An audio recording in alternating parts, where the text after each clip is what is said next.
Good evening students. आप सभी लोगों का एक बार फिर से श्योर एकेडमी के प्लेटफॉर्म पे बहुत बहुत स्वागत है। और हम उम्मीद करते हैं कि अपना जो मिशन है ISPCS प्री 2021 उस पे आप सभी लोग और आप सभी लोग क्या हम सभी लोग खरे उतरेंगे और खरे उतर रहे हैं। प्रक्रिया शुरू हो चुकी है और कुछ क्लासेस हम लोगों ने दिए हैं उसी परंपरा में। रोज एक पॉलिटी की क्लास, एक हिस्ट्री की क्लास फिलहाल अभी हम लोग दे रहे हैं। जल्द ही अन्य सारे सब्जेक्ट्स और अन्य सारे पोर्शंस पे भी आएंगे, है ना। और आप सभी लोगों से एक ही उम्मीद कि इस चीज़ों को ठीक से पढ़िए और लाइव चैट में त्वरित अपने सवालों को देखें।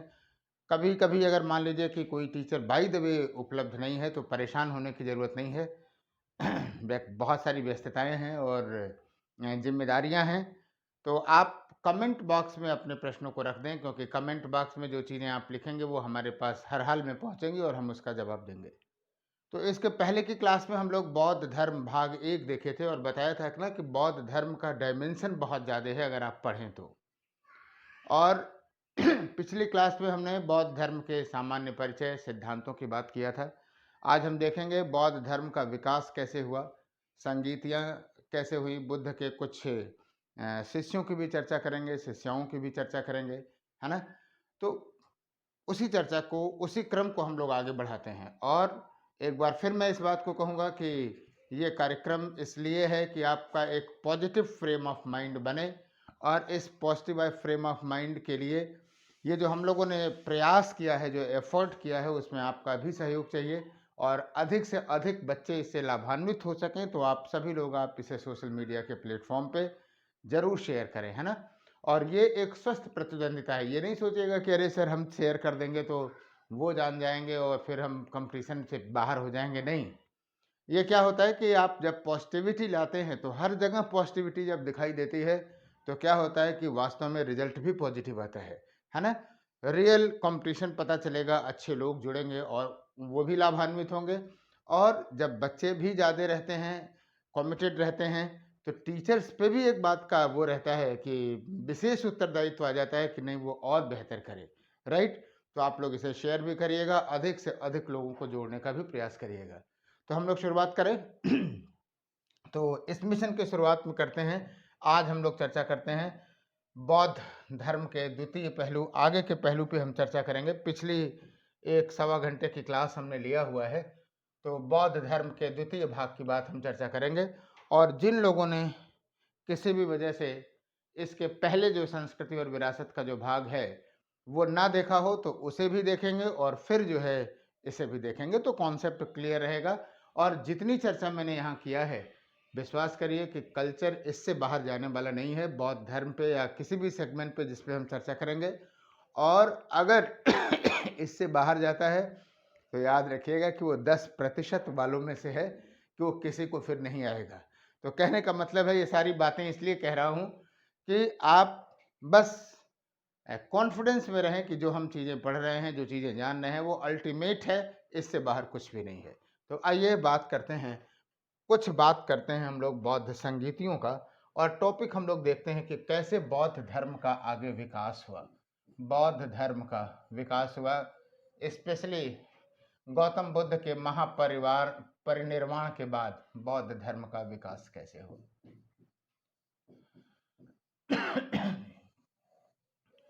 जाहिर सी बात है, यह एक ऐसा अहम मुद्दा था जिस पे बौद्ध भिक्षुओं को भी विचार करना था कि आखिर हम अपने इस ज्ञान को, इस परंपरा को आगे कैसे ले जाएंगे।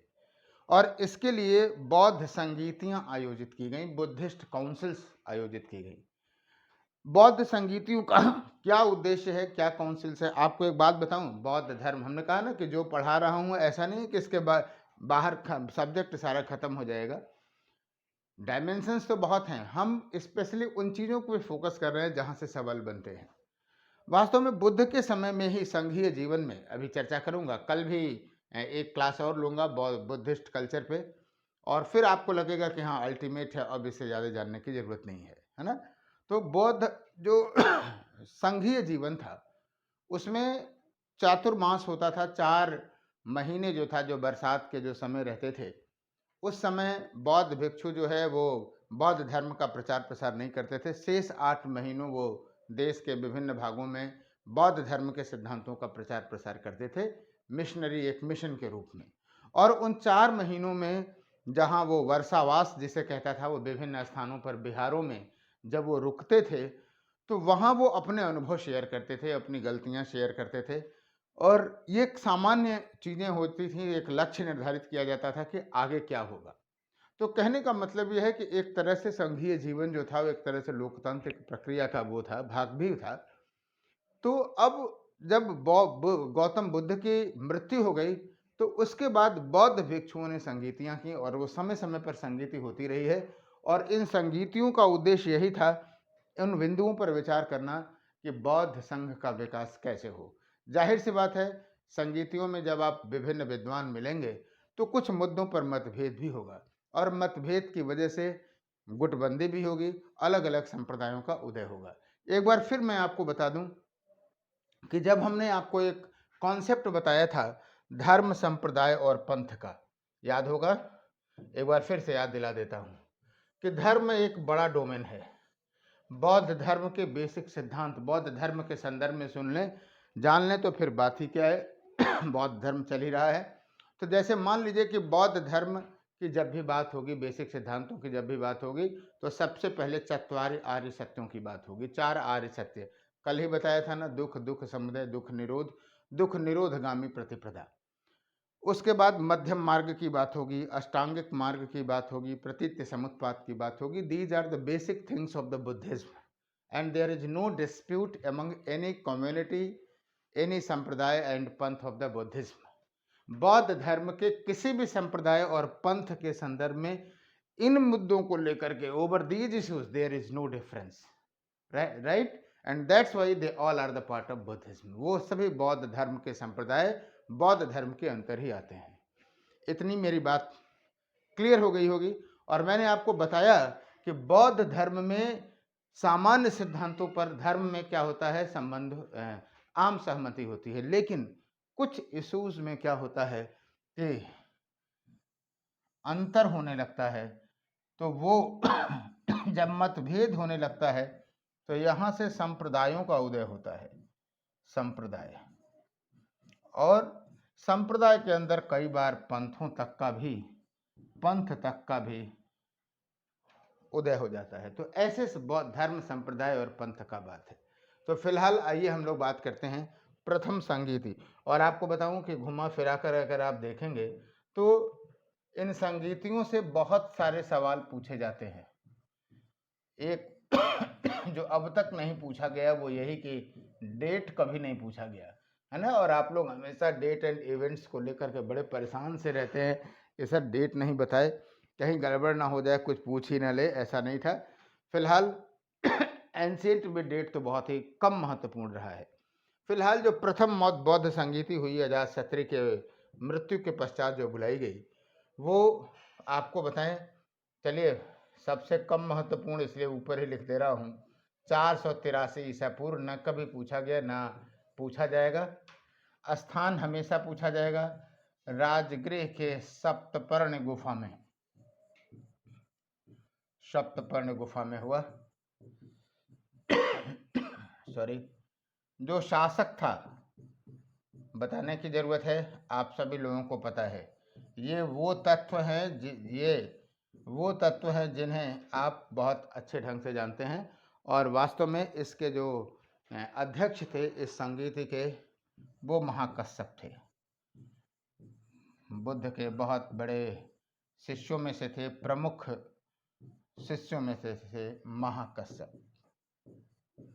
और याद रखिए, जब इन चीज़ों की चर्चा हम कर ले रहे हैं, तो बहुत जल्दी एमसीक्यूज भी लाएंगे। और एमसीक्यूज वैसे ही होगा, इंटरैक्टिव होगा। हर सवाल के बाद आपके पास 1 मिनट का समय रहेगा, सवाल के अनुरूप स्तर जैसा रहा। और जाहिर सी बात है, स्तर बहुत अच्छा रहेगा। और इन चीज़ों को पढ़ने के बाद अगर आपने उसको 70 से 80% सवालों का जवाब दे दिया, तो निश्चित रूप से आपकी सफलता सुनिश्चित होगी। हाँ, ये ज़रूर कहूँगा कि समय अगर ज़्यादा लगे, कभी कभी क्या होता है, आप लोगों को मैं देखता हूँ रिस्पांस कि 2-2 क्लासेज एक साथ रहते हैं, तो आप थक जाते हैं, सोचते हैं कि अच्छा चलो बाद में देख लेंगे। याद रखिएगा, लिख लीजिएगा, जहाँ पढ़ते हैं वहाँ क्या कहते हैं कि 2 स्लोगन ले लीजिए, लिख लीजिएगा। एक तो लिख लीजिएगा हिंदी में, एकदम आप ये कह सकते हैं कि भोजपुरी में कह सकते हैं, या एकदम लोकल लैंग्वेज में कि अभी नहीं तो कभी नहीं, है ना? और वैसे इकबाल साहब का एक बड़ा विध्वंसात्मक नारा था वो तो मैं नहीं कहूँगा लिखने के लिए, लेकिन उसका आधा पार्ट आप लिख सकते हैं, नाउ और नेवर, है ना? क्यों? क्योंकि जब तक आप अपने टारगेट को फिक्स नहीं करते, जब तक आप एक क्या कहते हैं, विजन लेके नहीं चलते, तब तक आप क्या होता है कि हवा में मुक्का मारते रहते हैं। और याद रखिएगा, कंपटीशन हवा में मुक्का मारने का नाम नहीं है। कई बार आपको लगता होगा कि आपसे कम जानने वाला व्यक्ति सफल है कंपटीशन में, स्पेशली वो इसलिए क्योंकि उसने एकदम टारगेटेड, एकदम हिट कर दिया, सही समय पे उसने अपनी ऊर्जा वहाँ पे झोंक दी। तो this is right time to क्या कहते हैं कि कॉन्सेंट्रेट ओवर द टारगेट्स, एकदम अपनी सारी एनर्जी को उसी में झोंक दीजिए। क्लियर है? तो चले, तो वो सवाल वहाँ पे आपसे ज़रूर पूछेंगे। और ये सारी बातें तो इसलिए भी लिख देता हूँ कि आपको ये पता चले कि हाँ, जो आपने पढ़ा है उसका कॉन्फिडेंस है। हम ये कह दें कि इसे आप अपने हिसाब से देख लीजिए तो अच्छा नहीं माना जाएगा। क्लियर है? तो पहली संगीति हमने जरूर लिख दिया 483 ईसा पूर्व में, एकदम कोई जानने की जरूरत नहीं है, इसे कभी नहीं पूछेगा। और राजगृह के सप्तपर्णी गुफा में हुआ, शासक अजातशत्रु था, अध्यक्ष जो था वो महाकश्यप था। तो अगर कभी इस तरह का सवाल पूछना चाहे कि संगीतियों का क्या उद्देश्य था, तो आप कह सकते हैं कि बौद्ध शिक्षाओं का संकलन करना। क्लियर है? और वैसे भी फिलहाल एक महत्वपूर्ण घटना यहाँ पे बताएं जो जरूर पूछी जानी चाहिए। आनंद और उपाली, हम शिष्यों की चर्चा करेंगे, अभी करेंगे, लेकिन फिलहाल जानते रहिए, आनंद और उपाली दो प्रमुख शिष्य थे इनके। इस अन्य अन्य लोग भी शामिल थे, लेकिन इनका हम विशेष रूप से नाम ले रहे हैं, आनंद और उपाली।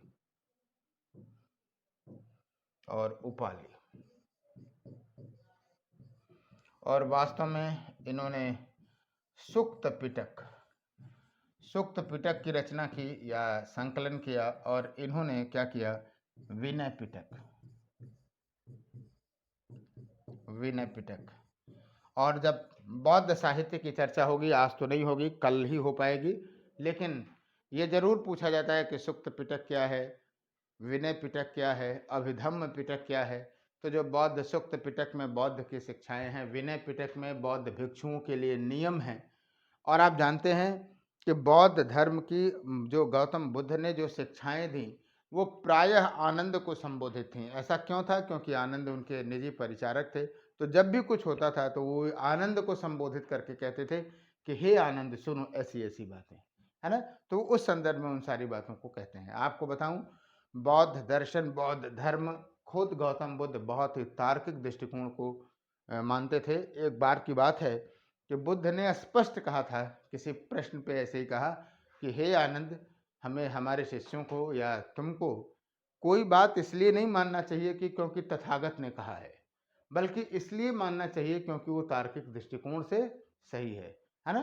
तो निश्चित रूप से तार्किकता का या वैज्ञानिकता का वो समर्थन करते हैं। जरूर पूछा जाना चाहिए। दो सवाल यहाँ सामने दिख रहे हैं, आनंद पिटक, सुक्त पिटक, उपाली और विनय पिटक यहाँ सामने है। इसलिए आप कंफ्यूजन में नहीं, लेकिन यूपीएससी वाले बड़ा बढ़िया कंफ्यूजन क्रिएट करते हैं। उनके प्रश्नों की यही तो खासियत है कि जहां आपको लगता है कि आप 100% जान रहे हो, वहीं से वो अपना काम सिद्ध करा लेते हैं। जैसे मालूम हुआ कि यहाँ पे स्टेटमेंट 1 डाल दिया, चलिए मजाकिया सही, 1 ही मिनट हम लिख देता हूँ। उन्होंने लिख दिया स्टेटमेंट कि उपाली ने, चलिए बदल देता हूँ कि प्रथम बौद्ध संगीति में सुक्त पिटक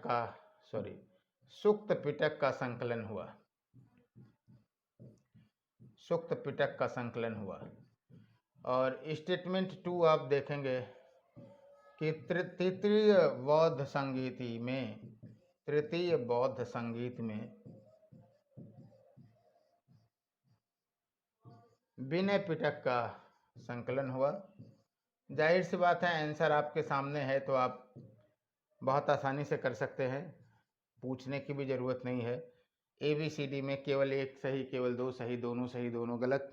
जाहिर सी बात है, ये सही है, ये गलत है, क्योंकि विनय पिटक का भी जो संकलन हुआ था वो क्या हुआ था, पहले में ही हुआ था।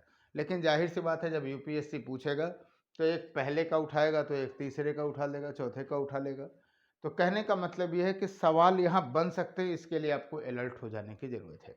आइए हम लोग अगली चर्चा को आगे बनाते हैं। ये प्रथम बौद्ध संगीत थी। द्वितीय जो बौद्ध संगीत हुई वो वैशाली में हुई।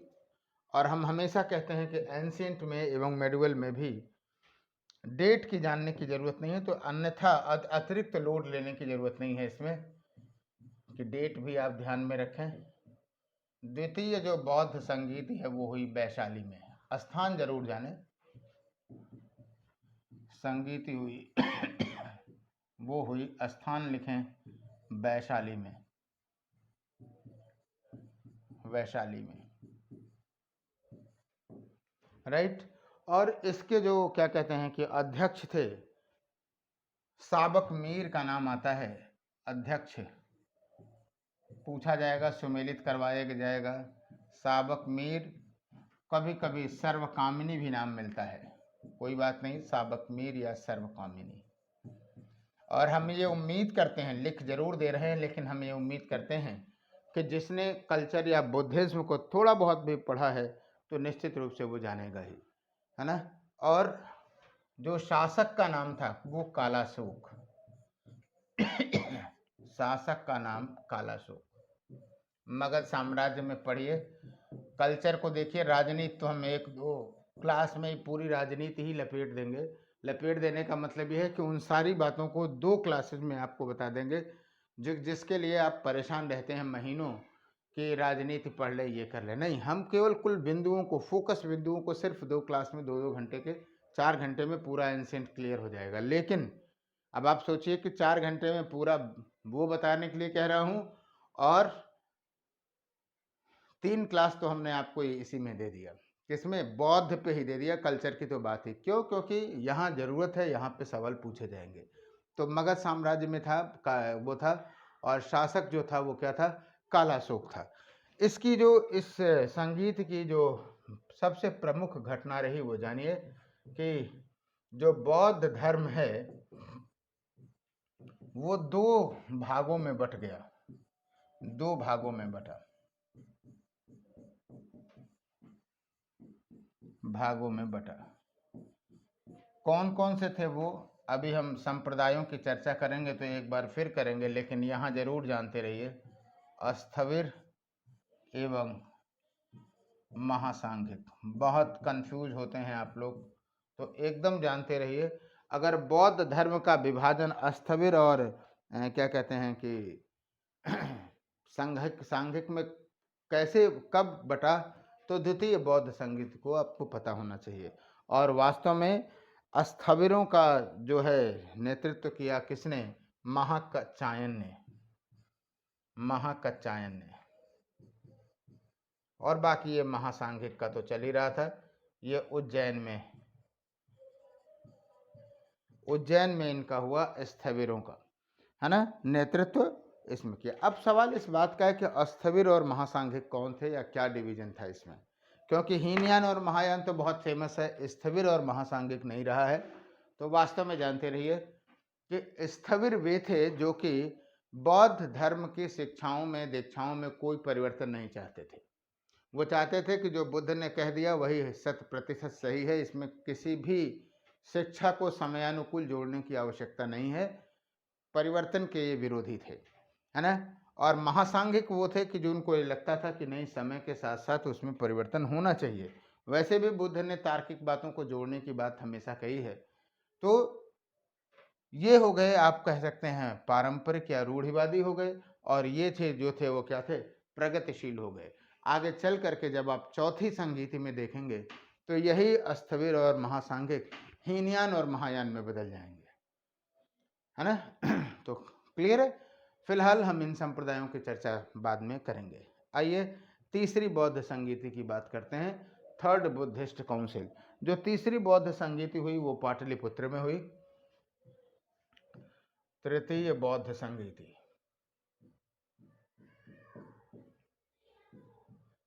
तृतीय बौद्ध संगीति पाटलिपुत्र में हुई। और स्थान हो गया, शासक जो हो गया वो कौन हुआ? अशोक, राइट। और अध्यक्ष जो इसके थे मोगलीपुत्र तिष्य। अध्यक्ष जो थे तृतीय बौद्ध संगीत के अध्यक्ष जो थे वो थे कौन थे? मोगलीपुत्र तिष्य। मोगलीपुत्र तिष्य। और इसकी खासियत क्या रही इस अधिवेशन की? कि जो तृतीय क्या कहते हैं पिटक है, कौन सा? सुक्त पिटक, विनय पिटक और क्या कहते हैं कि अभिधम्म पिटक। तो इसमें जो मोगलीपुत्र तिष्य थे उन्होंने अभिधम्म पिटक की रचना किया। तिष्य लिख दे रहा हूं केवल, तिष्य ने अभिधम्म पिटक की रचना की। एक और आता है कथावत्थु, कथावस्तु भी लिख देते हैं लोग। कथावत्थु का भी संकलन किया गया और ये किया गया तिष्य के नेतृत्व में। तो ये जानते रहिए कि और फिलहाल इस पूरी बौद्ध संगीत में स्थविरों का बोलबाला था, स्थविरों का बोलबाला था।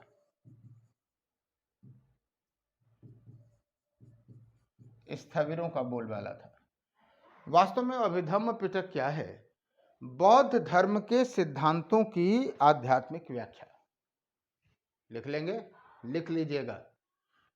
अभिधम्म पिटक जो है वो क्या है कि बौद्ध सिद्धांतों की जो है आध्यात्मिक जो दर्शन है, दार्शनिक स्तर पे, फिलोसॉफिकल लेवल पे उनकी व्याख्याएं करना। और यही नहीं, जाहिर सी बात है जब आप कोई नई फिलॉसफी देंगे, नई बात कहेंगे, नई विजन कहेंगे, तो उनका समकालीन अवधारणाओं से क्या होगी? चर्चा होगी, है ना, वाद प्रतिवाद होगा। तो अभिधम्म पिटक में समकालीन जो अन्य सारे धार्मिक एस्पेक्ट थे, रिलीजियस एस्पेक्ट थे, उन एस्पेक्ट की भी चर्चा करेंगे। यानी अगर आपको अभिधम्म पिटक के बारे में आएगा तो आप याद रख लेना, इस बात को लिख लेना कि बौद्ध धर्म के सिद्धांतों की दार्शनिक मीमांसा, मीमांसा का मतलब होता है विश्लेषण, दार्शनिक विश्लेषण। तो अब आप इस बात को समझ लेंगे। एक बार सवाल आपसे पूछ दिया गया, देखिए कभी कभी क्या होता है कि एग्जामिनर भी आपके क्वेश्चन आंसर ग्रास्पिंग टेक्निक को देखता है कि आप कितने कॉन्फिडेंटली चीज़ों को पढ़े हुए हैं। दुनिया जानती है कि अशोक के समय में धम्म नीति के प्रचार के लिए जो है विश्व भर में दूत भेजे गए थे। संघमित्रा और महेंद्र क्या कहते हैं कि महेंद्र और संघमित्रा जो है, जो अशोक के बच्चे थे, वो भी श्रीलंका गए थे। एग्जामिनर ने बहुत आसानी से उठा करके एक सवाल पूछ दिया कि संघमित्रा और महेंद्र जो है श्रीलंका में किस पुस्तक को लेकर के गए थे, यानी मेन मुख्य कौन सी पुस्तक थी जो श्रीलंका में से गई थी। और वास्तव में वो कुछ नहीं, वो कौन थी? अभिधम्म पिटक था।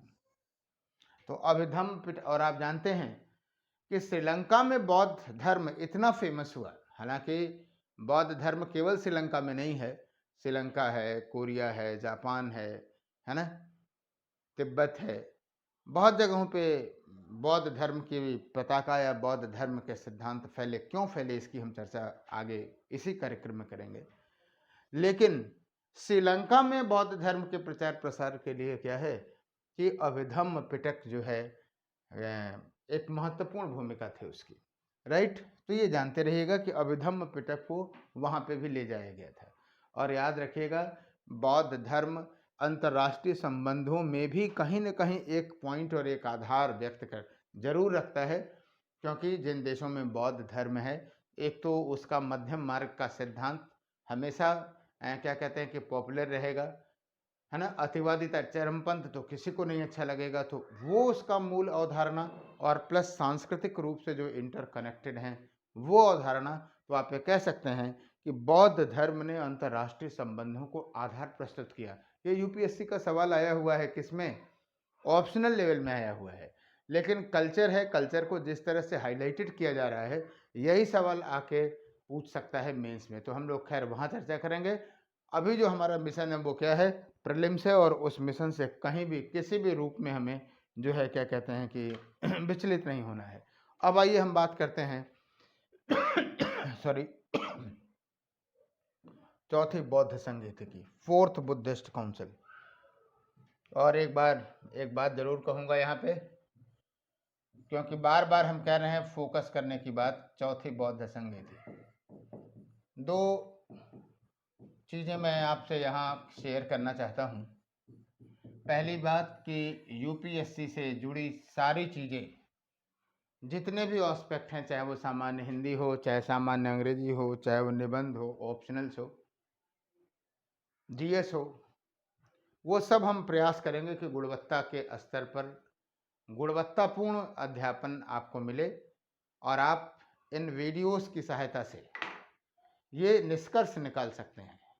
हम कभी भी तुलना की बात नहीं करते, मुझे जानने वाले लोग बहुत अच्छे ढंग से जानते हैं कि मैं कभी और भी इस पवित्र मन से, अपने मन से तो कभी ये नहीं कहूँगा कि हम ही बेस्ट है, एको हम द्वितीयो नास्त की बात नहीं है, लेकिन आप एफर्ट्स देखेंगे कि हमारे एफर्ट्स टोटली ईमानदार होंगे, ऑनेस्ट होंगे।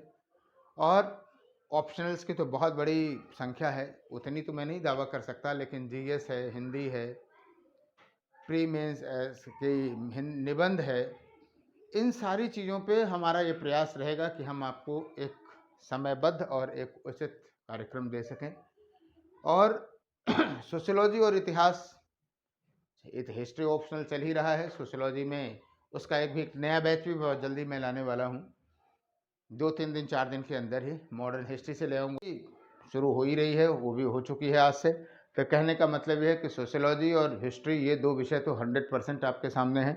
प्रयास और भी रहेगा कि हिंदी लड़कों की बहुत डिमांड रहती है, लेकिन वो तभी होगी जब हमारे मानक स्तर पे, पिछले 15-16 सालों से मैं पढ़ा रहा हूँ, 17 सालों से, तो कम से कम मेरे पास ये तो है ही है कि हम ये समझ सकें कि कौन मानक योग्य है, कौन मानक पे नहीं है। और हमारी एक अपनी स्पेशल कोर टीम है जो बैठ के देखती है कि हाँ ये ठीक है ना। वो टेस्ट नहीं होता है, क्योंकि भाई हर एक अध्यापक का अपना विजन है, लेकिन फिर भी आप ये कह सकते हैं कि एक संतुष्टि आवश्यक है, तभी तो आप अतिरिक्त विश्वास करते हैं, और अतिरिक्त ये उत्तरदायित्व है हमारे ऊपर। तो कहने का मतलब ये है कि बस निश्चिंत होने की ज़रूरत है, आपको कहीं भी भटकने की ज़रूरत नहीं है। ये सारी चीज़ें हम करेंगे, लेकिन हाँ, समयबद्ध तरीके से करेंगे। अगर आप ये पता कर लें, इंक्वायरी कर लें कि ये चीज़ें उपलब्ध हैं यहाँ पर, तो आप एकदम आश्वस्त रहिएगा कि वो मानक स्तर पे होंगी, नहीं तो उपलब्ध ही नहीं होंगी। राइट? तो फिलहाल आइए हम लोग बात करें चौथी बौद्ध संगीत, फोर्थ बुद्धिस्ट काउंसिल। स्थान जो हुआ कश्मीर, स्थान कश्मीर हुआ, और शासक जो था, कश्मीर का कुंडल वन भी लिखते हैं लोग, आप भी लिख लीजिए, खूब जानते हैं आप, कुंडल वन। शासक, पहले तो अध्यक्ष उपाध्यक्ष की बात कर लिया जाए, वास्तव में चलिए शासक ही लिख लेते हैं, ऐसा क्या है। शासक हो गया आपका कनिष्क, और जाहिर सी बात है एक विदेशी शासक था, कुषाण था ये, है ना। लेकिन भारतीय जो संस्कृति थी उससे काफ़ी प्रभावित था कनिष्क, और उसको एक बौद्ध विद्वान थे पार्श्व के कहने पर, स्पेशली पार्श्व नामक एक बौद्ध विद्वान का इसमें नाम आता है कि पार्श्व के कहने पर ही ये चौथी संगीति बुलाई गई, पार्श्व के कहने पर। और अध्यक्ष और उपाध्यक्ष, इसमें दो चीज़ें आप मिलेंगी, अध्यक्ष भी और उपाध्यक्ष भी मिलेगा। और अध्यक्ष जो थे वो वसुमित्र थे, वसुमित्र, और उपाध्यक्ष जो थे वो अश्वघोष, अश्वघोष और वसुमित्र। ये बहुत बड़े बड़े नाम रहे हैं बौद्ध फिलॉसफी में, बौद्ध विद्वानों में। और हम इनकी भी चर्चा करेंगे कि किस तरह से जो बौद्ध विद्वान जो शिष्य हैं, तो बौद्ध विद्वान भी आगे हुए। वसुमित्र अश्वघोष के बारे में आपको जरूर जानना चाहिए, नागार्जुन के बारे में जानना चाहिए। तो हम लोग चर्चा करेंगे, लेकिन वो थर्ड लेक्चर्स में करेंगे, मिसलिनियस रहेगा वो। तो ये चौथी बौद्ध संगीति रही। ये आप जानते हैं, आई नो वेरी वेल, मुझे कॉन्फिडेंस है कि आप जानते हैं। लेकिन एक बार बात कहूँगा, कई बार क्या होता है कि सामान्य बातों को मैं बोल तो देता हूँ कि हाँ सब जानते हैं, और हो सकता है कि कोई नया आदमी हो या पुराना ही स्टूडेंट हो और यही बात उसके में मिस हो जाए, तो आप हीन भावना का न शिकार हो जाइएगा कि अरे सर मुझे तो ये भी नहीं पता है। कोई बात नहीं है, अब तो पता हो गया, पर्याप्त हमने समय भी दे दिया है, बोल भी दिया है, आप स्क्रीनशॉट भी ले सकते हैं, लिख भी सकते हैं, है ना। बहुत सारे लोग इस मतलब एक आध सुझाव आया कि सर इसका एक PDF नोट्स भी दे दीजिए, ये भी कर दीजिए। आपको बताऊं, बहुत सारे लोग बहुत सारे नोट्स क्या करते हैं, लेते हैं, प्रिंट कराते हैं और उसको अपने अलमारी में ताला लगा के रख देते हैं, वो कभी काम नहीं आता है ना। लेकिन जब आप एक बार पढ़ करके देख के अपने आप उसका शॉर्ट नोट्स बना सकते हैं, क्योंकि ये समय इस समय नोट्स बनने बनाने पढ़ने का नहीं है। ये समय वो है 100 आवर्स जिसमें परफॉर्म करने की ज़रूरत है। बस उसको अपने हाथ से लिखें, भले ही वो उर्दू में लिखें, जल्दी जल्दी लिखें, समझें, बस जानते रहें, है ना। और बाकी जो हम लोगों की जो रेगुलर क्लासेज है वहाँ पे रहती हैं, कहेंगे तो ज़रूरत रहेगी तो वो नोट्स भेज देंगे। नोट्स में क्या रहता है, मेन चीज़ ये है कि प्रेजेंटेशन, वस्तु और किन किन बिंदुओं पे कंसंट्रेट होना है वो जानना है। तो आइए देखते हैं वास्तव में इसमें इस अधिवेशन में एक बार फिर से आपको दिखा दूं, कंफ्यूज तो नहीं होंगे, लेकिन बातें इधर उधर हो गई तो क्लियर कट जानते रहिए। चौथी बौद्ध संगीति, स्थान कश्मीर, शासक कनिष्क, है ना। पार्श्व के कहने पर यह संगीत बुलाई गई। अध्यक्ष वसुमित्र था और उपाध्यक्ष जो था वो कौन था, अश्वघोष था। अब इसमें दो बातें विशेष रूप से हुई, उसे जानने की जरूरत है। पहली चीज, विभाषा शास्त्र की रचना की गई।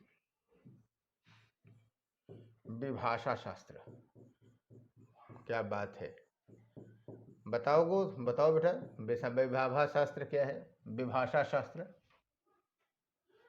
30-35 सेकंड में आप लोग टिप्पणी करिए, है ना। उससे ज़्यादा समय दे दिया जाए तो आप जो है गूगल करके देख लेंगे और कहेंगे कि हम जीते। खैर, गूगल करें, चाहे किताब पढ़ें, चाहे यहाँ से पढ़ें, ये एक प्रश्न पूछा जा सकता है। जो विभाषा व शास्त्र है वो क्या है, बौद्ध सिद्धांतों पर टीका है। विभाषा शास्त्र जो है वो क्या है, बौद्ध सिद्धांतों पर टीका है। सीधे सीधे पूछा जाता है ये सारे प्रश्न, और अगर नहीं पूछा गया है तब तो और तैयार होने की जरूरत है, क्योंकि यूपीएससी स्पेशली वही सवाल पूछती है जो नए रहते हैं। कभी रिपीट हो जाए कंटेंट तो बात अलग हो गई, है ना। और दूसरी चीज इसमें जो है, हीनयान और महायान, हीनयान और महायान दो भागों में बट गया। जो दूसरे में स्थविर और महासांघिक था, अब बदल गया किसमें, हीनयान और महायान। और वास्तव में हीनयानी वो थे जो कि पारंपरिक, मुझे अच्छी तरह से याद है जब मैं जैन धर्म का आपका पहले दिया, बहुत ही सूचनाएं हैं उसमें, और 1.5 घंटे में ही समेटा। मुझे लग रहा था थोड़ी कमी महसूस हो रही थी, मैं आपको बताऊं ऑनेस्टली कि उस पर आधे घंटे और चर्चा कर दिया होता तो ज़्यादा अच्छा रहता, लेकिन फिर कभी इसलिए मैंने बुद्धिज्म को और बौद्ध धर्म पे थोड़ा ज़्यादा है भी, तो इसलिए हमने इसको 3 भागों में बांट दिया कि लड़के कम से कम कल्चर के सेक्शन पे अब हमसे ये ना कहें। तो जैनिज्म में भी एक बच्चे ने कमेंट किया था, उस पर लाइव चैट में ही कमेंट किया था कि सर मुझे स्थविर और महासांघिक बता देना। तो फिलहाल हम उम्मीद करते हैं कि जितनी चर्चा हमने यहाँ पे स्थविर और महासांघिक की, अब आप वहीं से प्रणाम करेंगे, और आप सभी लोग प्रणाम करते हैं। बहुत कहने का मतलब ये है कि इससे में से मतभेद आपका या जो कन्फ्यूजन था वो खत्म हो गया होगा।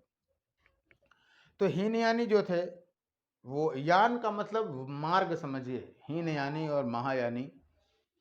तो कहने का मतलब है, हीनयान का मतलब ये नहीं है कि निम्नतम मार्ग है, बल्कि ये पारंपरिक और रूढ़िवादी मार्ग है। ये वही है, मच्छी का स्थान है, मच्छी का। यानी जो बातें कह गए गौतम बुद्ध उससे आगे हमको नहीं जाना है। जबकि महायानी क्या थे, वो हमेशा इस बात को चाहते थे कि थोड़ा सा समय के साथ परिवर्तन करें। क्यों? क्योंकि धर्म की पहली परिभाषा ही हमने आपको बताया था कि ध्री यानी धारण करने से होता है। क्या धारण करने से? समाज अपने विकास के लिए जिन मूलभूत नियमों को धारण करता है वो धर्म है। तो समय के साथ समाज की अपेक्षाएं अगर बदली तो निश्चित रूप से अगर उसमें परिवर्तन किया जा सकता है तो आप कर सकते हैं। तो और ये पारंपरिक हो गया। और ये महायानी जो थे वो क्या थे? प्रगतिशील विचारों के थे। और इन्होंने आगे परिवर्तन किया। अब देखो, कोई इसी बात को पकड़ ले कि सर आप प्रगतिशील कहते हो लेकिन आगे चल करके पतन में इनका भी योगदान रहा, तो जाहिर सी बात है परिवर्तनों का जब समर्थन किए तब प्रगतिशील थे। जब उन्हीं परिवर्तनों के कारण आगे चल करके उसमें कुछ कमियां आ गई तो वो भी आरोप इनके ऊपर लगेगा। तो यहाँ इसमें कंफ्यूजन होने की जरूरत नहीं है। तो अब आइए, हमको लगता है कि ये राइट टाइम है हम आपको चर्चा करें बौद्ध धर्म के संप्रदायों पे। एकदम दिमाग में कंसंट्रेट करके बैठ जाइए। बौद्ध धर्म के संप्रदाय। तो बेटा संप्रदाय बौद्ध धर्म के संप्रदाय, धर्म संप्रदाय और पंथ को आप बहुत अच्छे ढंग से समझ गए होंगे। बौद्ध धर्म के संप्रदाय, है ना? चलो,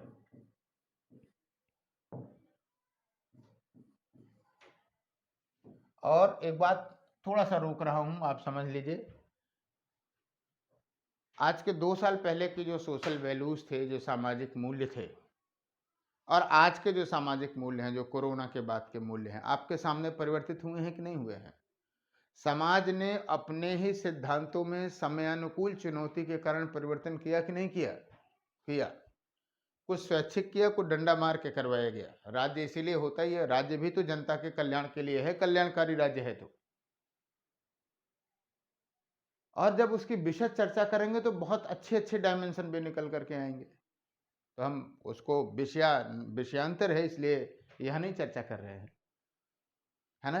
तो परिवर्तन समय के साथ होना जरूरी है। तो पहला स्टेप तो हमको यही लिख देना चाहिए कि पहला जो संप्रदाय में बटा वो दिखा कि द्वितीय बौद्ध संगीति में, द्वितीय, अब हम शार्ट में लिखेंगे फ्लो चार्ट की तरह से, आप समझते चले जाएंगे, समझदार हैं ही। द्वितीय बौद्ध संगीत में 2 भागों से बना स्थविर और महासांघिक। एक बात हमने बड़े धीरे से बताई थी आपको, अगर याद रखा हो, कि तृतीय में स्थविर ही ज्यादा थे। जाहिर सी बात है शुरुआत में परिवर्तन का समर्थन सभी नहीं करते। ये एक नेचुरल सी बात है कि अगर आप कोई परिवर्तन करते हैं तो शुरुआती दौर में लोग जल्दी उसे मानते नहीं हैं, है ना? तो जाहिर सी बात है तीसरे में स्थविरों की संख्या ज्यादा रही। फिलहाल चौथी संगीति की अगर हम बात करें, स्थविर परंपरावादी या परिवर्तनवादी, वही ब्रैकेट में लिख लेना अगर अब भी कंफ्यूज हो तो। इसके बाद चौथी संगीति में fourth Buddhist council, fourth Buddhist council. अरे भाई, हिंदी वाले बड़े नाराज होने लगते हैं अगर इंग्लिश में लिख भी दिया जाए। लेकिन आपको बताऊं कि जो हमारे पुराने स्टूडेंट्स रहे हैं ऑफलाइन क्लास में भी, तो मैं बाइलिंगुअल इसलिए रहता हूं क्योंकि कुछ बहुत सारे इंग्लिश मीडियम के भी स्टूडेंट्स हैं। प्रीलिम्स है, जानते हैं कि शॉर्ट टाइम है, इतनी हिंदी तो लोग जानते ही हैं। तो इसलिए यहाँ नहीं लिखता हूँ क्योंकि समय का प्रबंधन हो जाए, जो ही 10 मिनट बचेगा वही अच्छा रहेगा। अदरवाइज उनको तो चाहिए ही, वो बेचारे लिखते थे तो मैं समझा भले हिंदी में देता था लेकिन लिखाता हिंदी इंग्लिश दोनों में था। तो इंग्लिश मीडियम वाले बेचारे आरोप लगाते हैं कि सर जब आप वहाँ पढ़ाते हैं तो मेरा नाम भी नहीं लेते हैं, है ना? लेकिन आपको बताऊं कि हर चुनौती कुछ समाधान ले आती है। अगर आप हमारे क्लास के रेगुलर क्लास में हैं, ऑफलाइन क्लास में हैं, और हिंदी इंग्लिश दोनों सुनते रहे हैं, तो विश्वास करिए हिंदी माध्यम वालों का वो फ़ायदा होगा। वो इंग्लिश सुनते सुनते कम से कम इतनी इंग्लिश जान जाते हैं कि हाँ, कहीं अगर ज़रूरत पड़े तो उसे एक्सप्रेस कर सकें या जो जनरल इंग्लिश है उसे समझ सकें। तो फिलहाल चौथी बौद्ध संगीति की बात करूंगा। चौथी बौद्ध संगीति जो है, अभी हमने ऊपर सब बताया ही, यहाँ आपको दो भागों में मिला, हीनयान और महायान। महायान जो बातें लिख रहा हूँ बस इतनी ही याद रखिए, इससे ज़्यादा रखने की ज़रूरत नहीं है।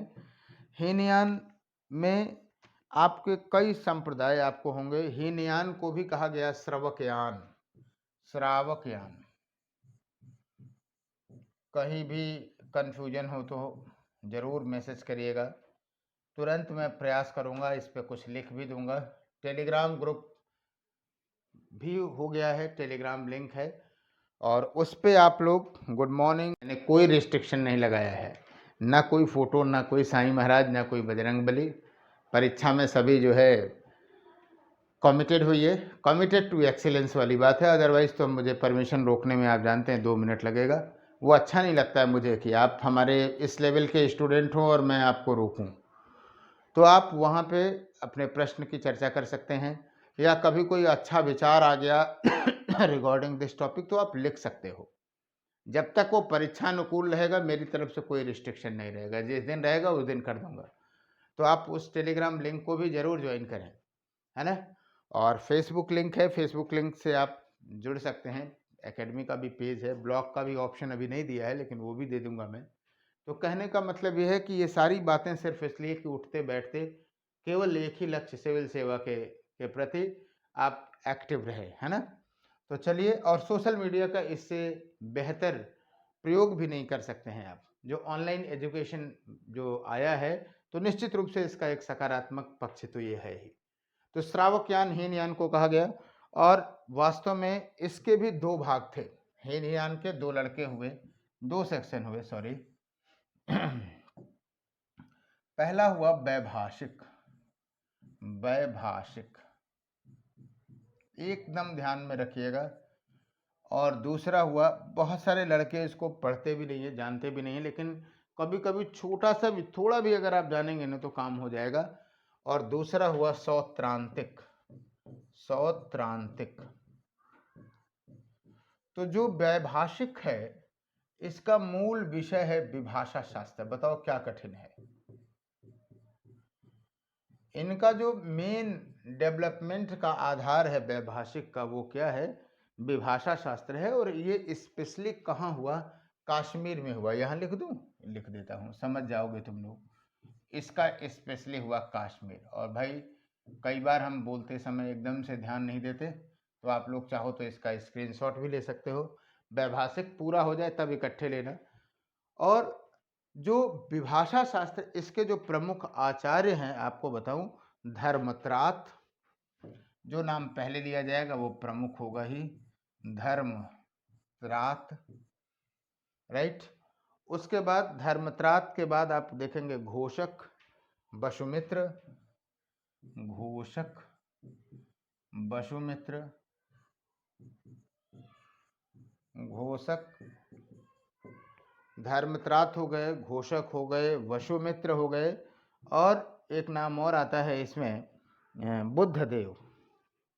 और देखो कभी कभी क्या होगा, बहुत क्लियर कर दे रहा हूँ, क्लियर कट बात, एकदम ध्यान में रहा। वैभाषिक शास्त्र किस पे डिपेंडेंट है, विभाषा शास्त्र पे है। धर्मत्रात, घोषक, वसुमित्र, बुद्धदेव। अब आप देखोगे कि सौत्रांतिक में भी बुद्धदेव वसुमित्र का नाम आ जा रहा है। इसका मतलब यह है कि ये आचार्य वैभाषिक से भी सहमत थे, सौत्रांतिक से भी सहमत थे, संप्रदाय तो था ही। और सच पूछिए, तकनीकी रूप से इन्हें पंथ कहा जाना चाहिए, क्योंकि हीनये संप्रदाय के अंदर है। हीनयान पर वैभाषिक पंथ, सौत्रांतिक पंथ। बस समझ में आई नहीं। तो चलो, अब आप एक दिमाग में खुरापात आ जाए कि सर वैभाषिक का भी अगर डिवीजन हो जाए तो वो क्या होगा, पंथ। तो वो भी पंथ ही होगा, लेकिन उसे हम उपपंथ कह देंगे कि वैभाषिक का उपपंथ है। क्लियर कट हो गया कॉन्सेप्ट। चलो अच्छी बात है। सौत्रांतिक जो है ये सूक्त पिटक पर आधारित है। इसकी जो मूल अवधारणात्मक ग्रंथ है वो क्या है, सूक्त पिटक है। और इसके जो प्रवर्तक माने जाते हैं वो कुमार लाट माने जाते हैं, कुमार लाट। राइट। और अन्य जो नाम मिलता है बुद्धदेव और यशोमित्र, बुद्धदेव और यशोमित्र, वसुमित्र नहीं यशोमित्र। अब देखो, कोई एकदम खुरापाती एग्जामिनर हो और उठा करके ये पूछ दे कि निम्नलिखित में से कौन सा विद्वान सौत्रांत्रिक और वैभाषिक दोनों मतों को मानता था, सो बताने की जरूरत है बुद्धदेव। लेकिन मैं बार बार कह रहा हूं कि एग्जामिनर एकदम से इस पे नहीं आमदा होता कि आपको तथ्य खोज खोज के ले आए। आपने एक बार इसको पढ़ा है, बस ये भी हो सकता है कि वो स्टेटमेंट 1 और स्टेटमेंट 2 से बना ले कि विभाषा शास्त्र जो है वैभाषिक के प्रमुख जो आचार्य हैं या वैभाषिक का विकास मुख्यतः कश्मीर में हुआ, और स्टेटमेंट सेकंड डाल दिया कि यह सूक्त पिटक को मूलभूत आधार मानता है। अब आप बताइए, कितनी बेसिक बात हमने आपको बताया। आपको ये पता होना चाहिए कि वास्तव में वैभाषिक सूक्त पिटक पे नहीं आधारित है, विभाषा शास्त्र पर आधारित है। समझ में आ गई बात कि नहीं? शायद आ गई, आ जाएगी आप लोग, है ना। अभी मैं बीच में कर दूंगा, परेशान ना होइए, फिर आप लीजिएगा स्क्रीनशॉट इसके। अब महायान की अगर हम बात करें तो जो महायान है वो पहला जो बटा महायान के उप संप्रदायों की बात करूं, मैं थोड़ा सा कलर भी बदलता हूं जैसे आप लोग आसानी से लिख सकें। जाने, विज्ञानवाद, और विज्ञानवाद को योगाचार भी कहा गया, विज्ञानवाद ऑब्लिक योगाचार। अब देखो, फिलॉसफी पढ़ोगे तो कहो विज्ञानवाद और योगाचार पे कम से कम 3 घंटे पढ़ाऊं, लेकिन मुझे पता है कि this is not for prelims, prelims की जरूरत ही नहीं है ना। तो एक चीज हमारा बड़ा फेमस क्या कहते हैं कि कोट रहा है, और आप भी इस बात से सहमत होंगे कि GS is unlimited but restricted. The unlimited means the first half means its dimensions are very wide, meaning thereby it includes the history, geography, polity, constitution, science, technical and non-technical, all the subjects with the current affairs, right? It makes the GS unlimited, but the restrictions means you have to restrict yourself regarding the topics. वो restriction जानना जरूरी है। मैं बार बार बच्चों से कहता हूं, seminar जो हमारे लिए होंगे वो जानते होंगे, हम इस बात को हमेशा कहते हैं कि क्या पढ़ना है इससे ज्यादा जरूरी है क्या नहीं पढ़ना है। सपोज करिए कि जीएस में आपको सेल पढ़ाया जा रहा है और आप साइटोलॉजी पे पीएचडी किए हुए हैं। भाई मेरी औकात है कि आपको पढ़ा दूं साइटोलॉजी पे, आप उसी साइटोलॉजी पे ही पीएचडी किए हुए हैं। लेकिन इतना मैं जरूर जानता हूं कि साइटोलॉजी पे पीएचडी किया काम आप सवाल भले लगा दें, लेकिन उतने की रिक्वायरमेंट वहां नहीं होगी। या कभी कभी बहुत छोटी चीज पूछ लेगा तो आप साइटोलॉजी का पीएचडी वाला भूल जाएगा और सामान्य जीएस जो आर्ट साइड वाला बीए वाला खांटी है वो सही करके चला आएगा। ओके, तो निश्चित रूप से ये ध्यान, तो यहाँ इसके सिद्धांतों की जरूरत नहीं है। विज्ञानवाद और जो योगाचार है इसके जो आचार्य हैं मैत्रेय, असंग और वसुबंधु। कभी भी इधर उधर मत सोचना, जो पहला लगा दिया वही उसका प्रवर्तक भी आप मानिएगा, मैत्रेय, हम उसी के हिसाब से लगा ही रहे हैं। और एक है माध्यमिकवाद, माध्यमिकवाद या शून्यवाद। शून्यवाद कई बार, ना जाने कितनी बार प्रश्न पूछा है। नागार्जुन, इसके प्रवर्तक जो थे वो नागार्जुन थे। नागार्जुन इस बार फिलोसफर के साथ साथ केमिस्ट्री के बड़े अच्छे जानकार थे, और केमिस्ट्री तो तब होती रही थी, उस समय केमिस्ट्री को क्या बोलते थे जल्दी बताओ, 35 सेकंड का समय है। और इसी बात पे शेयर भी जरूर करो, मज़ा तो तब आए कि ड्यूरिंग स्टडी आप शेयर करो। और अब आप तो शेड्यूल जान गए हो, जब हम आपको फर्स्ट इन्फॉर्मेशन देते हैं फेसबुक के माध्यम से या किसी के भी माध्यम से, उसी समय आप शेयर कर सकते हो कि let we enjoy the premiere. और तब नहीं तो स्टडी के दौरान कर सकते हो, नहीं तो कभी भी जब चाहो तब करो, लेकिन करो जरूर, है ना। जैसे हम अपनी मॉरल रिस्पॉन्सिबिलिटी समझते हैं कि नहीं, this is the right time to stand with the students, तो आपको भी सच पूछे तो हम लोगों का आत्मबल आप ही हैं। The students are more precious for us and specially for me definitely. जो हमको लोग जानते हैं बहुत अच्छे ढंग से जानते हैं, राइट। तो कहने का मतलब यह है कि नागार्जुन, अरे क्या हमने आपसे पूछा था केमिस्ट्री के बारे में, तो केमिस्ट्री को कहा जाता था उस समय कीमिया, मिलता जुलता ही नाम था। कीमिया को कहा जाता था उस समय रसायन शास्त्र। श्योर, चलो आगे बढ़ते हैं। तो वास्तव में इन्होंने पहली बात तो पारे की खोज किया नागार्जुन ने।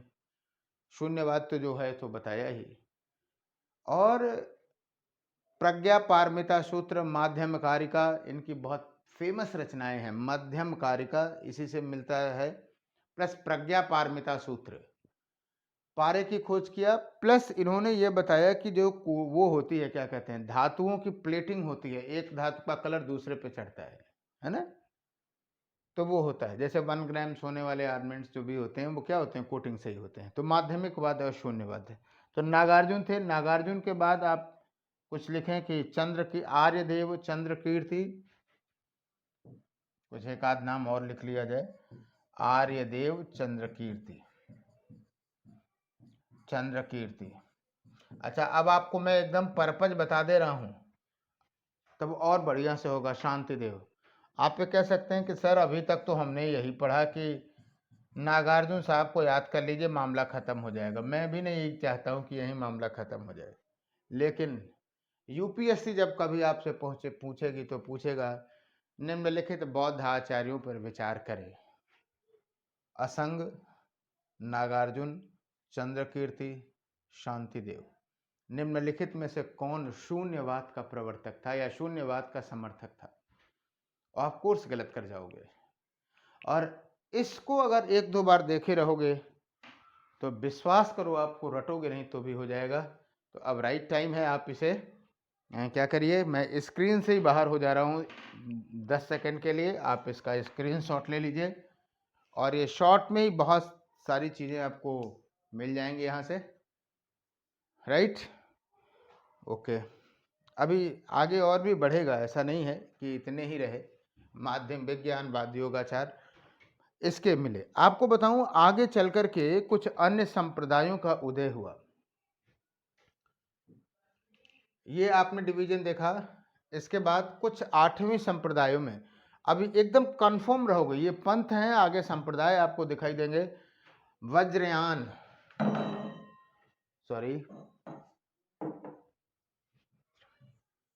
एक आपको मिला, सॉरी, 8वीं शताब्दी में मिला वज्रयान।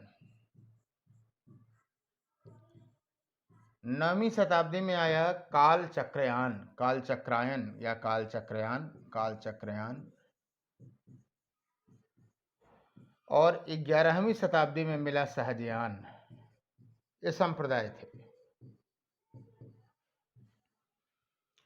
तो जो वज्रयान था वो क्या था, इसमें स्पेशली बंगाल और बिहार, वैसे भी बंगाल बड़ा फेमस है जी आजकल, है ना। लोकतंत्र में शक्ति का प्रदर्शन सड़कों पर नहीं होना चाहिए, बैलेट पे होना चाहिए, है ना। लेकिन लोग यहाँ सड़कों पे जमहूरीबाजी करते हैं और जीत जाते हैं तो फिर बम फोड़ते हैं। 10, 11, 12 लोगों की हत्या हुई, वो ठीक नहीं है लोकतंत्र के लिए, है ना। ज़्यादा फेमस था। और इसमें कभी पूछा जाएगा, अभी तो नहीं पूछा गया है, देवियाँ जो थीं, तारा देवी, चक्रेश्वरी देवी, चक्रेश्वरी देवी। तो तारा देवी और चक्रेश्वरी देवी का आप मिलेंगे, और जाहिर सी बात है इसके जो क्या कहते हैं कि जो मूल सिद्धांत हैं वो आर्य मंजूश्री मूल कल्प, आर्य मंजूश्री मूल कल्प में मिलते हैं। तंत्रवाद हावी है, और तंत्रवाद यही नहीं है, हर जगह है। जैनियों को छोड़ दिया जाए तो बौद्धों में है, हिंदू धर्म में तो तंत्रवाद का एक बहुत बड़ा है, यह काली को प्रसन्न करना, क्या क्या है, कैसे है ना। तो तंत्रवाद से प्रभावित थे। लिख दे रहा हूं, कभी अगर पूछ दिया जाए कि जो मूल इनकी जो सिद्धांतों की पुस्तक है वो है आर्य मंजूश्री मूल कल्प। और एक बात बताऊं कि ऐसे संप्रदाय बहुत मंजूश्री कल्प ऐसे जो सिद्धांत हैं वो बड़े चर्चित नहीं होते। मंजूश्री मूल कल्प काल चक्रायन 10वीं में हुआ, ये और भी खतरनाक था। और इसके तो प्रवर्तक ही थे आर्य मंजूश्री, तंत्रवाद से प्रभावित था। लेकिन याद रखना, एक छोटा सा सवाल पूछेगा झटके से, और जोर का झटका धीरे से लगा वाली हालत हो जाएगी। आपको लगेगा कि सर चौथी बौद्ध संगीति के बाद हमने देखा कि 8th और 9th और 10th में बौद्ध में हमेशा आता जा रहा है क्या, तंत्रवाद हावी हो रहा है। तो आप यही प्रश्न पूछ दिया जाए कौन सा तंत्रवाद से प्रभावित नहीं था, तो आप जानते रहिएगा सहजयान 11th सेंचुरी में थी। और यहाँ पर भक्ति गीतों की बात की गई, भक्ति गीतों की रचना, भक्ति का यहाँ पे समावेश दिखाई देगा। और एक बात थोड़ा सा रील बैक करिए कि जब आप चौथी शताब्दी देखते हैं, एक बार रील बैक करिए 1 मिनट के लिए। जब हम चौथी बौद्ध संगीति देखते हैं, पीछे बताया है मैंने, तो चौथी बौद्ध संगीति में एक और बड़ा परिवर्तन हुआ। और वो क्या हुआ था कि ये चौथी रही कि चौथी बौद्ध संगीति के बाद बौद्ध जो साहित्य था वो संस्कृत में लिखा जाने लगा था। इसके पहले अर्धमागधी में था। तो हम लोग चर्चा करेंगे, जब बौद्ध साहित्य की भी चर्चा करनी ही करनी है तो वहां कर लेंगे, घबराने की जरूरत नहीं है। राइट, तो ये कुछ रहा बौद्ध संप्रदायों की बात, हम चर्चा जरूर किए यहाँ पे। अब आइए हम लोग बात करते हैं कि कुछ बौद्ध धर्म से संबंधित जो गौतम बुद्ध के कुछ प्रमुख अनुयायियों की चर्चा करना चाहूंगा। एकदम शुद्ध प्रीलिम्स पे आधारित है ये, गौतम बुद्ध के प्रमुख अनुयायी।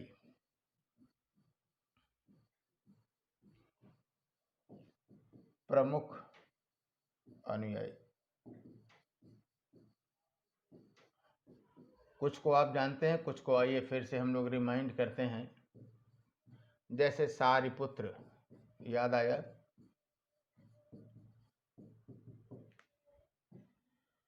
आपको बताऊं कि राजगृह का था,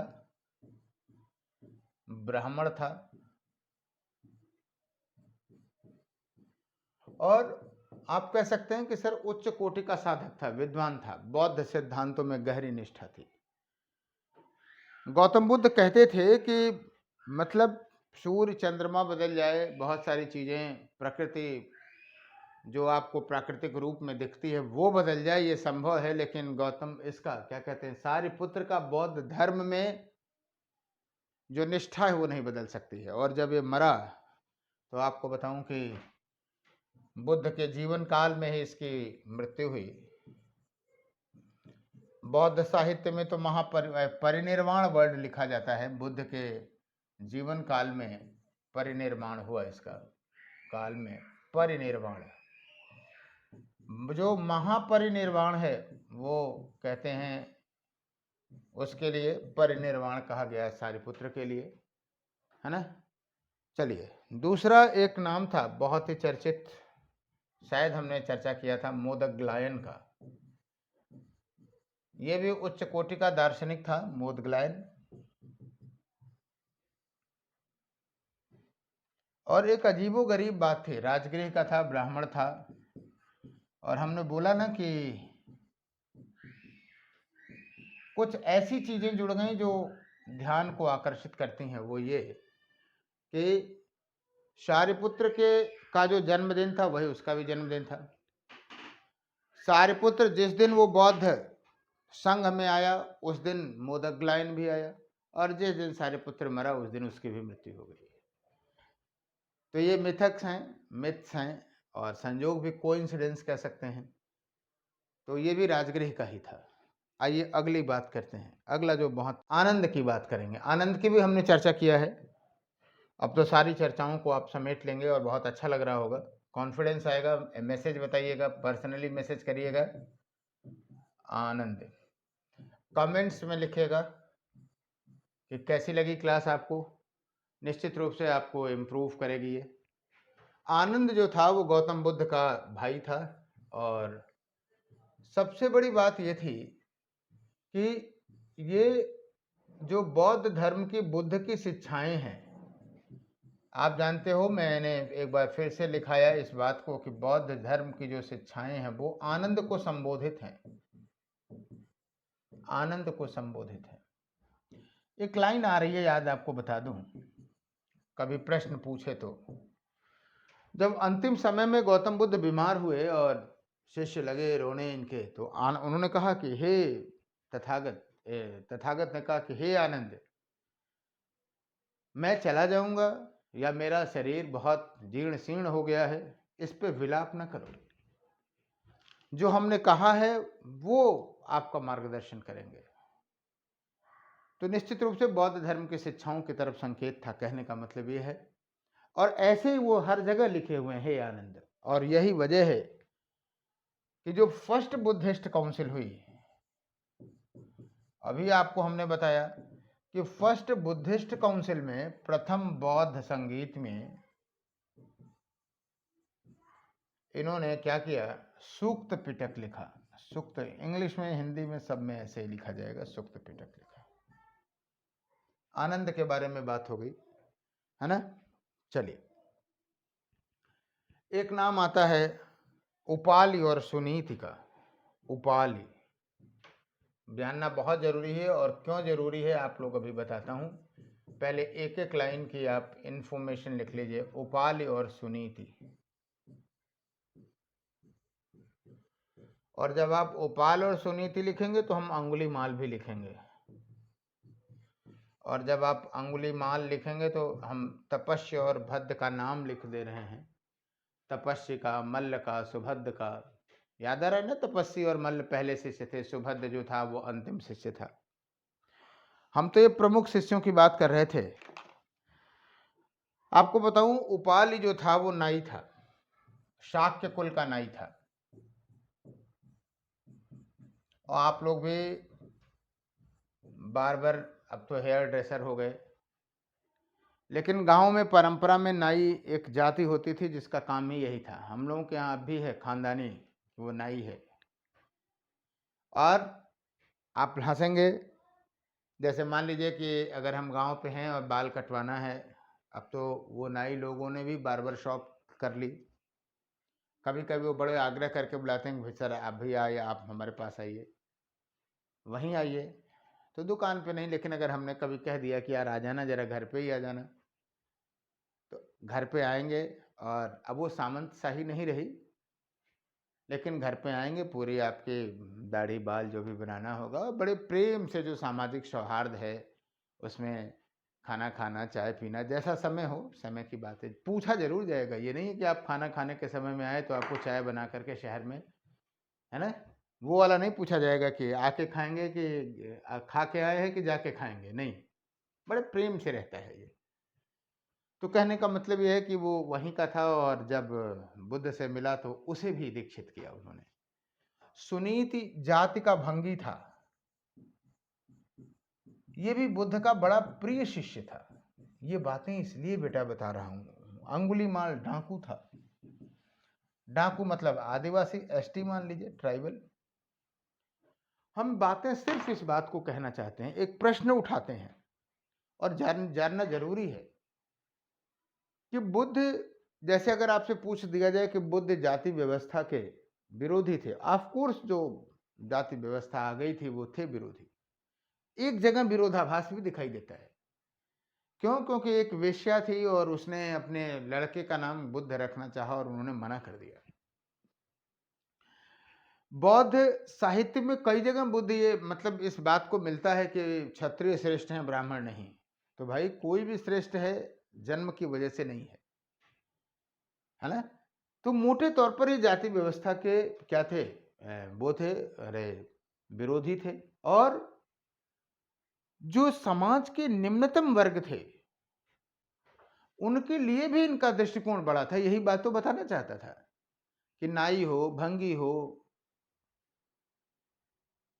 अगर आप सिद्धांतों में आते हैं तो वो बुद्ध की सरलता थी। हमने आपको एक याद दिलाया था, तिष्य नाम की बात को, मोगली पुत्र नहीं, तिष्य की बात बताया था, श्रावस्ती की घटना, कि उसको कोढ़ था और बौद्ध संघ में जाने के बाद न मां न बाप, बौद्ध भिक्षु ही मां है, बौद्ध भिक्षु ही बाप है, और खुद बुद्ध ने उसकी बड़ी लगन से सेवा की और उसे स्वस्थ किया।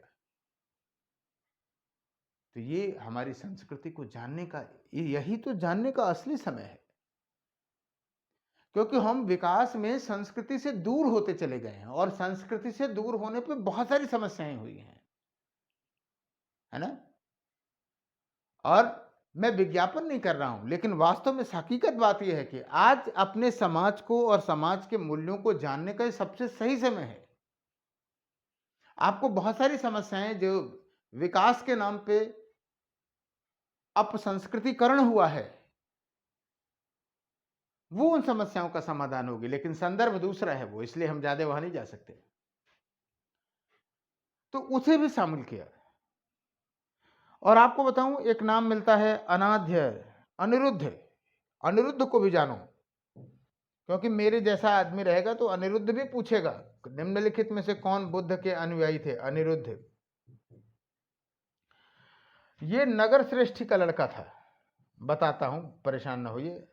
नगर श्रेष्ठी अगर आप नहीं जानते तो भी बताता हूं। एक नगर के का जो सबसे बड़ा व्यापारी होगा उसका लड़का था ये। तो आप सोचिए, उसी संघीय जीवन में ये भंगी भी है और ये नाई भी है और ये नगर श्रेष्ठी भी है। यानी कहने का मतलब ये है कि असली समझ बात तो यही है कि सबको समानता का अवसर मिले। और अनाथ पिंडक का नाम जानते ही हो, 18 करोड़ दे सका सास। और एक नाम आता है जीवक का। जीवक के बारे में भी जानना बहुत जरूरी है।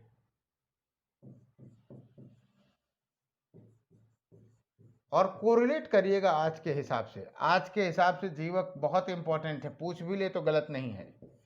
मगध का था, बिंबसार के राजवैद्य था ये। लेकिन जरा उसके अतीत की बात बताऊं, इसकी माता का नाम सालावती थी। सालावती गणिका थी। और जब जीवक पैदा हुआ तो ये अवैध पुत्र था और उसने जीवक को फेंक दिया। हमारे यहाँ पूर्वांचल में एक कहावत है, घूर, जहां पे आप गोबर ओबर रखा जाता है, वहां फेंक दिया। और फिर वहां उसकी जो मुलाकात, वह क्या कहते हैं, उसे देखा।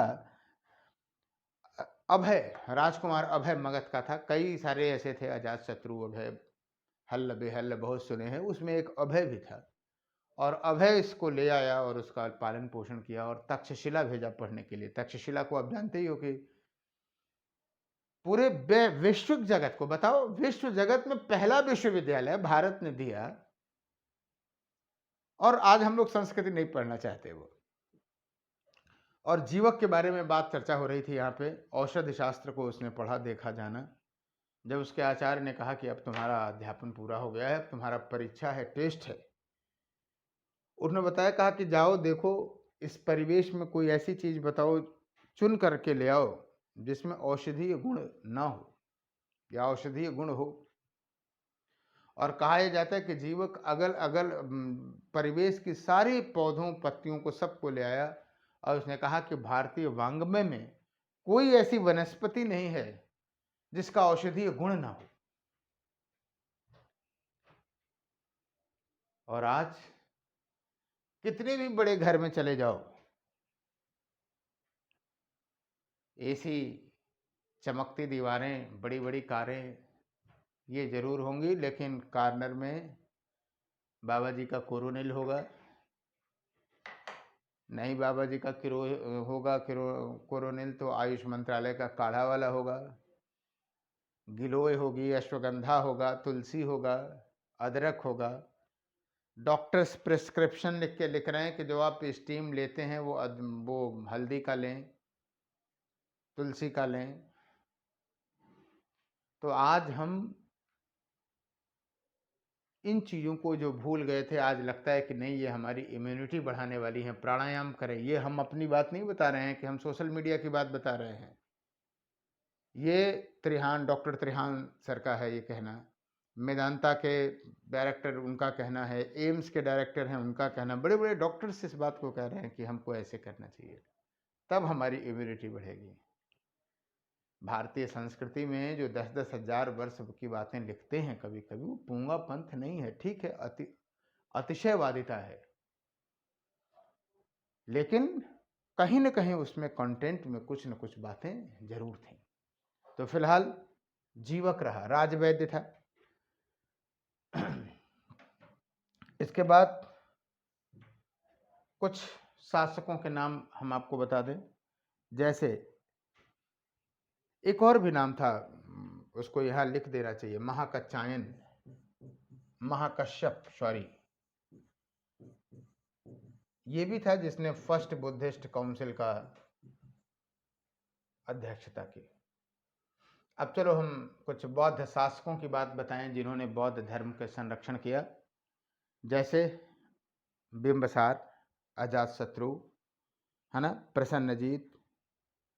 क्लियर? चलिए अब आपको 40 सेकंड का मौका है, 30-35 सेकंड का, कि आप हमें 5 शासकों का नाम बताइए फटाफट जिन्होंने बौद्ध धर्म को संरक्षित किया। 40 सेकंड आपके पास हैं, 30 से 35 सेकंड, फटाफट कमेंट लिखिए। और ये प्रश्न जानते रहिए कि यूपीएससी का बहुत बढ़िया सवाल हो सकता है कि निम्नलिखित शासकों पर विचार करें, या निम्नलिखित में से किन किन शासकों ने बौद्ध धर्म को संरक्षण दिया। जब भी आप पॉलिटिकल हिस्ट्रीज को पढ़ें तो आपको 100% पता होना चाहिए कि इनको ये बौद्ध धर्म के मतानुयायी थे। चलिए आप मिलाइए किनको किनको लिखा। कुछ प्रमुख हम आपको बताते हैं। अशोक था ही, हर्षवर्धन था ही, कनिष्क उसके पहले था ही, नरसिंहगुप्त बलादित्य, भानुगुप्त, है ना, तो ये वो नाम है। उदयन तो खैर मान लो उसी समय का था। तो ये बौद्ध के धर्म को संरक्षण देने वाले हैं, तो आपको जरूर पता होना चाहिए। अब आइए हम बात कर लेते हैं, कुछ शिष्याओं की भी चर्चा कर लेते हैं, क्योंकि कोई भी सेक्सुअल डिस्क्रिमिनेशन जो है वो लैंगिक भेदभाव नहीं होना चाहिए। और ये मुद्दा तब भी उठा था और एक बार फिर भी हम प्रजापति गौतम शिष्याओं की चर्चा कर रहे हैं। और इसकी जो चर्चा है वो हम एक प्रश्न के साथ करते हैं। प्रमुख शिष्याएं, चलो, लेकिन हम एक प्रश्न लिखते हैं। गौतम बुद्ध,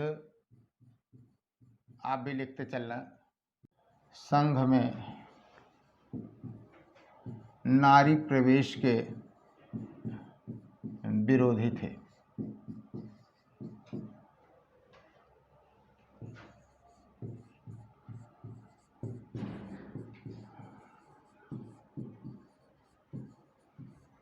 और कारण दिया कि वो महिलाओं के विरोधी थे, महिलाओं या महिला विरोधी विचार रखते थे। थोड़ा हल्के शब्दों में है लेकिन कॉन्सेप्ट समझने की जरूरत है। और ऐसे प्रश्नों का आंसर आप जानते हैं कि चारों विकल्प रहते हैं। कथन और कारण सही है, कारण कथन की व्याख्या करता है। दोनों सही है, कारण कथन की व्याख्या नहीं करता। कथन सही है, कारण गलत है, कथन गलत है, कारण सही है। और मैंने बताया कि जो सबसे कठिन सवाल है उसको हम सबसे आसान बना देते हैं और पहले हम लोग लिटमस टेस्ट करते हैं कि क्या वो दोनों स्टेटमेंट सही हैं कि नहीं है। अगर कोई एक गलत हो गया तो जाहिर सी बात है सी या डी होगा। तो आइए पहली बात देखते हैं। गौतम बुद्ध संघ में नारी प्रवेश के विरोधी थे, ये 100% सही बात है। कथन तो सही है। और बार बार वो कहते हैं कि हे आनंद, बौद्ध संघ चिरजीवी होगा अगर महिलाएं इसमें न प्रवेश करें। तो ऐसे तो लगता है कि अरे यार, ये तो कट्टर नारीवादी है। स्त्री विमर्श वाले तो कहेंगे तो बुद्ध को गरियाने लगेंगे। दूसरा है कि वो महिला विरोधी विचार रखते थे। ये गलत बात है। This is not right, correct नहीं है। आंसर सी होगा। कथन सही है, कारण गलत है। वास्तव में वो जानते थे कि इस तरह की भविष्य में समस्याएं, नैतिकता की समस्याएं आ सकती हैं। स्त्री पुरुष का जो सामान्य आकर्षण है वो मर्यादा के अंदर ही ठीक है। मर्यादाएं उल्लंघन हो सकती हैं,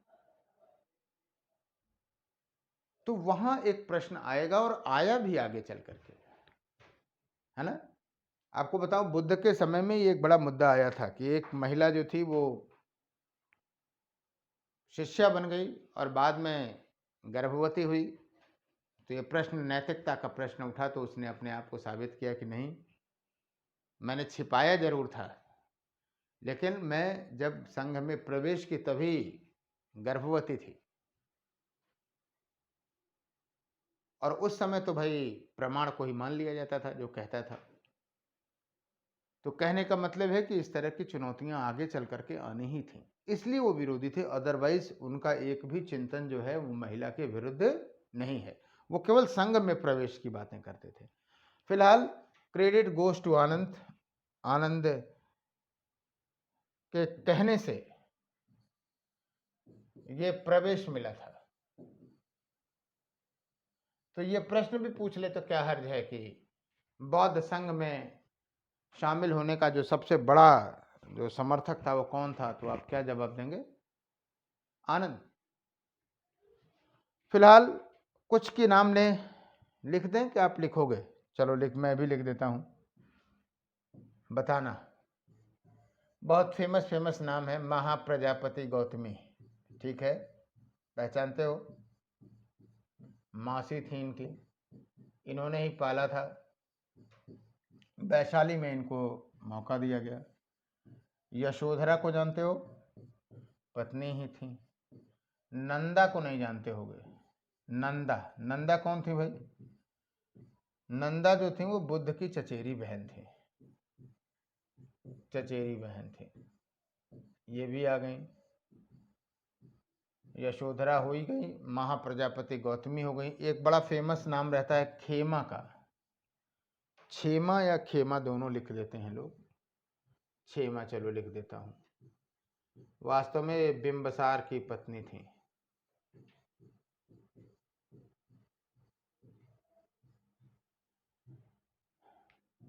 विशाखा का नाम जानते ही हो। इसने पूर्वाराम विहार, पुब्बाराम विहार बनवाया था श्रावस्ती में, है ना। तो कहने का मतलब ये है कि ये कुछ स्त्रियां थी। जैसे एक और नाम बड़ा फेमस रहा है, आम्रपाली गणिका थी। आम्रपाली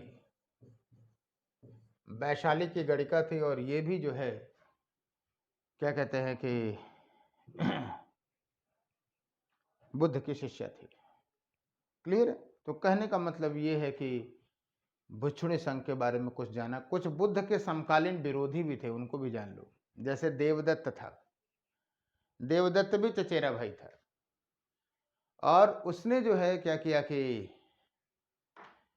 बौद्ध संघ को ही हथियाना चाहा। सोचा कि हम बौद्ध संघ का प्रधान हो जाएं, आचार्य हो जाएं, हमारे शिष्य हो जाए। सोणदंत, कूटदंत, पूछा तो नहीं जाना चाहिए, नाम ही इतने खतरनाक लग रहे हैं। देवदत्त अच्छा लग रहा है भले से। तो सोणदंत और कूटदंत जैसे लोग भी जो थे वो क्या थे? विरोधी थे। तो फिलहाल आज की चर्चा को यहीं रखते हैं, और कल की चर्चा में कुछ स्तूप विहार की चर्चा करेंगे। बोधिसत्व की भी चर्चा कल ही करेंगे, है ना। बुद्ध की मुद्राओं की भी कुछ चर्चा करेंगे। तो हम उम्मीद करेंगे और आपसे सहयोग की अपेक्षा करेंगे कि आप लोग कल की क्लास थोड़ी लंबी भी हो जाए तो ऊबने की ज़रूरत नहीं है, बस उसी के अंदर डूब जाइए, आत्म विलीन हो जाइए, पढ़िए, फना हो जाइए, है ना। और जब आप ऐसा करेंगे तो निश्चित रूप से सफल होंगे। कार्यक्रम को सफल बनाने में मेरा जितना सहयोग है उससे ज़्यादा आपका सहयोग रहेगा। और मैं ये कॉन्फिडेंटली इस बात को कहता हूँ कि जिस मुद्दे पे हम यहाँ चर्चा करेंगे उस मुद्दे से अगर सवाल आया तो आपके एग्जामिनेशन पेपर में रहेगा। राइट? तो बहुत बहुत धन्यवाद। Thank you.